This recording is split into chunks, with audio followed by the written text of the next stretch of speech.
Hello friends, ഈ Dora ബുജ്ജിയിൽ പറയണ പോലെ നമ്മളെങ്ങോട്ടാ പോകുന്നേ എന്ന് ചോദിച്ചാൽ നമ്മൾ കൊച്ചിയിൽ പോകുന്ന പോക്കാണ് ഈ കാണുന്നത്. സോ എന്തിനാ കൊച്ചിയിൽ പോകുന്നത് എന്നുള്ളത് കഴിഞ്ഞ വീഡിയോയിൽ ഞാൻ ഹീൽസ് ഓപ്പൺ ചെയ്തപ്പോഴേ പറഞ്ഞ അതേ പരിപാടിക്ക് തന്നെയാണ് നമ്മൾ പോകുന്നത്. ഏത് പരിപാടി? Fashion show.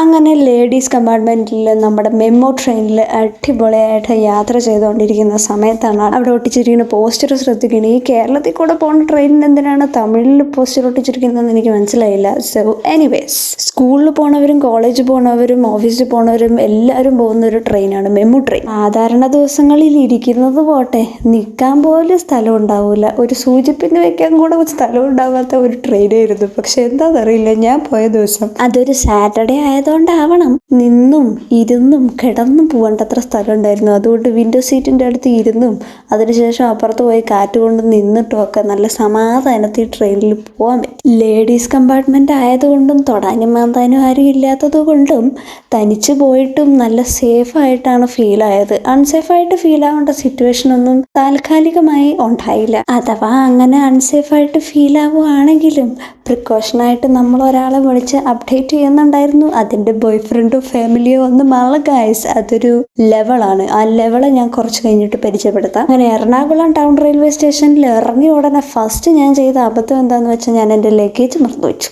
ലഗേജ് മറന്നു വെച്ചത് ഞാൻ തിരിച്ചെടുക്കാൻ വേണ്ടി ട്രെയിനിൽ പിന്നെയും കയറി ഇറങ്ങിയതും ട്രെയിൻ എടുക്കാൻ തുടങ്ങുകയും ചെയ്തു. അങ്ങനെ ട്രെയിൻ എടുക്കണതിൻ്റെ ഒരു സെക്കൻഡ് മുന്നേ ഞാൻ ചാടി ഇറങ്ങി സാഹസികമായിട്ട് ഞാൻ പിന്നെ പോയത് മെട്രോയിലാണ്. അങ്ങനെ മെട്രോ സ്റ്റേഷൻ എത്താൻ വേണ്ടി എക്സ്കലേറ്റർ കയറി ഇത് തീരണില്ലല്ലോ ഈശ്വര പറഞ്ഞിട്ട് പുറത്ത് നോക്കിയപ്പോഴാണ് നല്ല മഴ പെയ്യുന്നുണ്ടായിരുന്നു. അങ്ങനെ ടൗൺ ഹാളിൽ നിന്ന് മെട്രോ പിടിച്ച് അതിൻ്റെ അപ്പുറത്തെ സ്റ്റോപ്പായിട്ടുള്ള JLN സ്റ്റേഡിയത്തിലേക്ക് പോകാനായിരുന്നു മെട്രോ ട്രെയിൻ പിടിച്ചത്.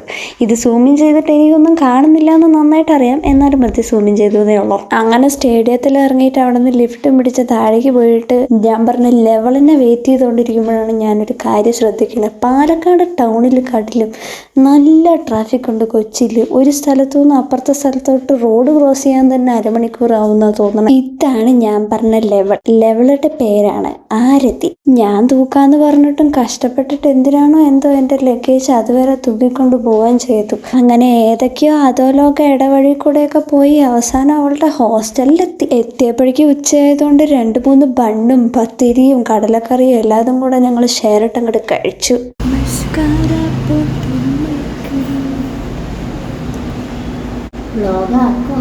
എന്തായാലും ആക്കും blog.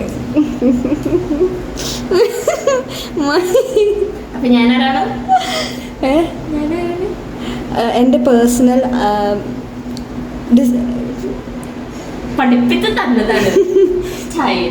Personal stylist cum best friend cum sister plus pursuing designer. ആ സാധനം. അതെ ഫ്രണ്ട്സ്, എൻ്റെ സ്കൂളിൽ പഠിച്ചിരുന്ന 2 ബെസ്റ്റ് ഫ്രണ്ടിലെ ഒരുത്തിയാണ് ഇവൾ. മറ്റേവൾ ദേവിക. അവൾ കോയമ്പത്തൂർ കോളേജിൽ പഠിക്കുന്നു, ഇൻ്റഗ്രേറ്റഡ് മാത്സ്. ഇവളിവിടെ ഫാഷൻ ഡിസൈനിങ് പഠിക്കുന്നു. കൊച്ചിയിൽ ഇപ്പോൾ 1 വർഷമായി. അങ്ങനെ നമ്മൾ ഗ്രൂമിങ്ങിന് വന്നിരിക്കുന്നത് ഗിപ്സി ഫാഷൻ സ്റ്റുഡിയോയിലാണ്. നമ്മൾ വന്നപ്പോൾ വേറൊരു ടീം അവിടെ ഗ്രൂമിങ് ചെയ്തുകൊണ്ടിരിക്കുക. അങ്ങനെ നമ്മുടെ ടീമിൻ്റെ ഗ്രൂമിങ് ടൈം എത്തിയപ്പോഴേക്കും എനിക്ക് അടുത്തുള്ള ആരെയും അറിയുണ്ടായിരുന്നില്ല. പക്ഷെ നമ്മൾ ഫ്രണ്ട്ലി ആയത് കൊണ്ടും എല്ലാവരോടും പെട്ടെന്ന് കമ്പനി ആവുന്നതുകൊണ്ടും 2 ഫ്രണ്ട്സിനെ ഞാൻ അപ്പം തന്നെ ഉണ്ടാക്കി. അതിൽ ഒന്നാണ് നവ്യ ചേച്ചി, ഒന്നാണ് നയന ചേച്ചി. ഇതിൽ ആ നടുവിൽ നിൽക്കുന്നതാണ് നയന ചേച്ചി ആൻഡ് ആ സൈഡിൽ നിൽക്കുന്നതാണ് നവ്യ ചേച്ചി. ഇപ്പുറത്തെ ലെഫ്റ്റ് സൈഡിൽ നിൽക്കുന്നതാണ് ഞാൻ. നവ്യ നയന എന്ന് പേര് കേൾക്കുമ്പോൾ ചേച്ചി അനിയത്തി പോലെ ഉണ്ടെങ്കിലും അവർ രണ്ടുപേരും 2 സ്ഥലത്തുനിന്ന് വന്ന ആൾക്കാരാണ്. അതിൽ നയന ചേച്ചി വന്നിട്ട് ഈ പരിപാടി ഉൾപ്പെടെ 8-9 പരിപാടികൾ ചെയ്തിട്ടുണ്ട് ഫാഷൻ ഷോയെ. നവ്യ ചേച്ചി ആണെങ്കിൽ ഒരു ടോട്ടൽ ബിഗിനറും. ആളിതിനു മുന്നേ ഒരു പരിപാടി പോലും ചെയ്തിട്ടില്ല. ഞാനൊരു കോളേജ് പരിപാടി ചെയ്തെന്നുള്ളത് ഒരു പേരിന് മാത്രമേ ഉള്ളൂ. പക്ഷെ ഞാനും ഒരു ബിഗിനർ ആയിരുന്നു. സാധാരണ ഈ ഫാഷൻ മോഡൽസ് ഒക്കെ ആകുമ്പോൾ അതിൻ്റെതായ ഒരു ചാട ഞാൻ പ്രതീക്ഷിച്ചു. പക്ഷെ ആർക്കും അങ്ങനത്തെ ഒരു ചാടയോ കാര്യങ്ങളോ ഒന്നും ഉണ്ടായിരുന്നില്ല. പ്രത്യേകിച്ച് നയന ചേച്ചിക്ക് അറിയാവുന്ന ഫാഷൻ ടിപ്സും കാര്യങ്ങളും ഒക്കെ നമുക്കും പറഞ്ഞു തന്നു. പക്ഷെ 2 പ്രാവശ്യം വാക്ക് ചെയ്തപ്പോഴേക്കും കാലും നടുവൊക്കെ വേദനിച്ചിരിക്കുന്ന ഇരിപ്പാണ് നിങ്ങൾ ഈ കാണുന്നത്. ഇത്ര ഹൈറ്റുള്ള ഹീൽസ് ഇട്ട് പരിചയമില്ലാത്തതുകൊണ്ടാവണം ഈ നടുവേദന. സെന്റർ ഓഫ് അട്രാക്ഷൻ ആയിട്ട് ഈ നടുവിൽ കൂടെ നടന്നു വരുന്ന 2 സുന്ദരന്മാരായിരുന്നു ഞങ്ങളുടെ ഷോ സ്റ്റോപ്പേഴ്സ്. അതിലൊട്ടും പിന്നോട്ടായിരുന്നില്ല ഈ 3 സുന്ദരി കുട്ടികളും. അതിൽ ഈ പിള്ളേരിനെ നടത്താൻ ലീഡ് ചെയ്തുകൊണ്ടിരിക്കുന്ന ആ ബ്ലാക്കിലുള്ള ഏട്ടനാണ് ജാസിംക. ജാസിംകയാണ് ഈ പരിപാടിയുടെ കൊറിയോഗ്രാഫറും ഓൾ ഇൻ ഓൾ എന്ന് വേണമെങ്കിൽ പറയാം. ജാസിംകയുടെ കീഴിൽ പഠിക്കുന്ന പിള്ളേരായതുകൊണ്ടാവണം നല്ല ആറ്റിറ്റ്യൂഡും നല്ല പ്രൊഫഷണലിസവും അവരുടെ വോക്കിൽ തന്നെ കാണായിരുന്നു. പിന്നെ നമ്മൾ നല്ലത് കണ്ടാൽ നല്ലത് പറയും. അതുകൊണ്ട് വോക്ക് ചെയ്ത എല്ലാ പിള്ളേരിനെയും ഞാൻ കൺഗ്രാറ്റുലേറ്റ് ചെയ്തിട്ടുണ്ടായിരുന്നു.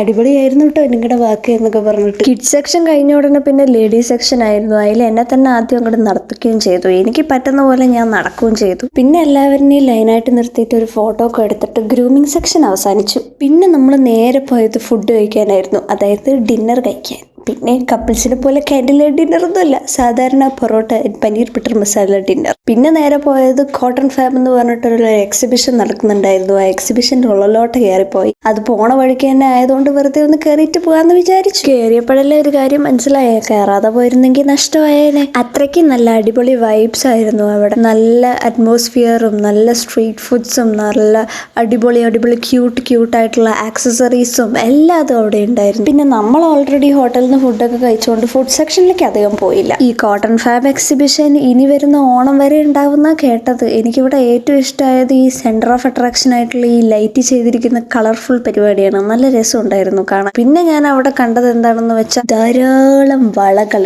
ഡിഫറെന്റ് ടൈപ്സ് ഓഫ് കുപ്പി വളകൾ കണ്ടു. അത് കണ്ടപ്പോൾ ഒരുമാതിരി പാലക്കാട് വേല വൈബായിരുന്നു. പിന്നെ ഇവളെ പറ്റിയിട്ട് ഞാൻ ഒരുപാടൊന്നും ഈ വീഡിയോയിൽ പറഞ്ഞിട്ടില്ല, കാരണം ഇവളെ പറ്റി പറയണമെങ്കിലും മറ്റേവളെ പറ്റിയിട്ടും പറയണം. അങ്ങനെ 3 പേരും കൂടെ ഒരുമിച്ച് വരുന്ന ത്രിമൂർത്തി സംഗമം വൈബിൽ ഞങ്ങളുടെ കഥ പറയുന്നതായിരിക്കും കുറച്ചും കൂടെ വൈബ്. പിന്നെ അവിടെ കണ്ട നല്ലൊരു കമ്മൽ സെറ്റ് വാങ്ങിച്ച് കുറച്ച് അപ്പുറത്ത് പോയി നോക്കുമ്പോൾ കമ്മലിന്റെ ചാകര. ഞങ്ങൾക്ക് രണ്ടുപേർക്കും കമ്മലുകൾ വീക്ക്നെസ് ആയതുകൊണ്ട് പിന്നെ ഒന്നും നോക്കിയില്ല, അവിടെ അങ്ങോട്ട് ഇറങ്ങുമ്പോൾ നല്ല മഴയും ഉണ്ടായിരുന്നു. കയ്യിലാണെങ്കിൽ ഒറ്റ കൊടയേ ഉണ്ടായിരുന്നുള്ളൂ. പിന്നെ അങ്ങോട്ട് കാമുകന്മാരെ പോലെ ഒറ്റക്കടക്കീഴിൽ ഒരേ നടത്തമായിരുന്നു. അങ്ങനെ നടന്ന് ഹോസ്റ്റലിലെത്തി അവിടെ നിന്ന് കുളിച്ച് ഫ്രഷായി നാളത്തെ ഡേനെ പറ്റി ആലോചിച്ച് എക്സൈറ്റഡ് ആയിട്ടാണ് കിടന്നുറങ്ങിയത്. അങ്ങനെ നെക്സ്റ്റ് ഡേ എന്തൊക്കെ സംഭവിച്ചു എന്നുള്ളത് നമുക്ക് നെക്സ്റ്റ് വീഡിയോയിൽ കാണാം. ഓക്കെ, അപ്പോൾ ബൈ.